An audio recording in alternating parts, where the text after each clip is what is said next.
and welcome to this first episode of Excel Public Service Announcement. Today we're going to talk about sorting.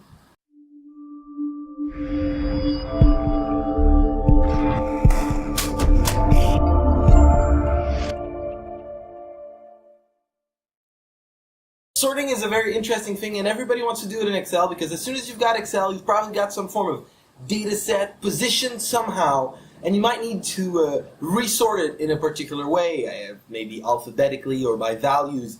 So if you look here in my file, I've got values right here to the left, and I can select them. You can see it goes from 7 to 8, from 2 to 8 here, and they're not in any order. I've got them from 125 to 65. So maybe I want them from smallest to largest. So to do this, you could just right-click on one value, go sort, and then sort from largest to smallest or from smallest to largest. You just have to right-click. It's pretty straightforward. You right-click, sort, and you choose what you want. And if I say sorts from smallest to largest, well, what it'll do is it'll sort them from smallest to largest. And notice all my values are sorted from smallest to largest. It's very easy.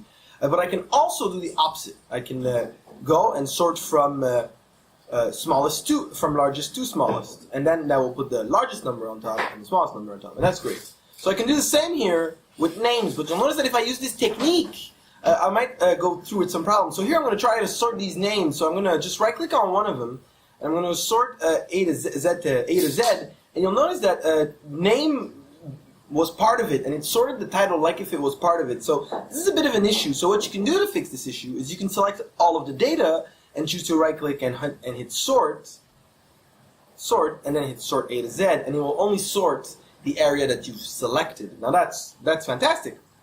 But now we gotta talk about a real problem. So one time in my life when I started teaching Excel, I was with a branch of government that I can't name for reasons of privacy, but I was giving a class there, and I was teaching a bit about functions and formulas. And somebody comes up to me that's working with the pension plan of certain executives. And how it works is that these executives, there's not many, there's only 35.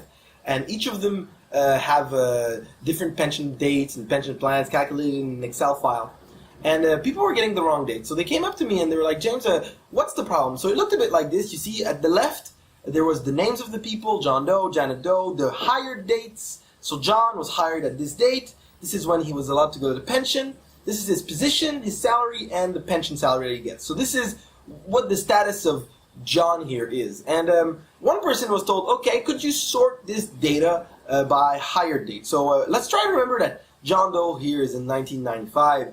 And so the person followed my technique, right? They selected all the hired dates, like I showed you in the last example, and they went right-click, and they went sort. And when they did this, well, they chose oldest to newest because that's what they wanted to do. And then a pop-up popped up, and they were like, no, I made a selection. Could you continue with it? And this is where the mistake happens. Pam, pam, pam. Pretty bad. You should not make this mistake because now look what happens. All of a sudden, John Doe is in 1985, and his pension date is much earlier. And this is really what happened in the government. One person broke the sort like this, and people had the wrong pension dates, and they were getting called and told that they could go to pension earlier, and things were wrong for some time until they realized that the sorting was broken. You know what's sad about broken sorts like this one is that if the sort is broken and you save the file and you close it, there is no way to undo. But if you, inside of the file, you can still hit Ctrl-Z, and that will undo the sort. So you're thinking, but James, how will I be able to sort these columns without having to break the sort? If I just follow these two techniques you're giving me, one of them doesn't work and the other one doesn't work. So here's the rule. If you want your sorting to work 100% of the time, like I said in the last exercise, you have to sort inside of a table. You have to make a table from your data. So how do you do this? Well, you take your data, you select one cell, you hit Ctrl-T. And when you hit Ctrl-T, you'll put some dancing ants around your data. And you'll know that it's the right area for your data. And it's going to ask you, does your table have headers? And in this case, I do have headers named hired pension dates. These are all headers. So I'm going to leave it be. I'm going to hit OK.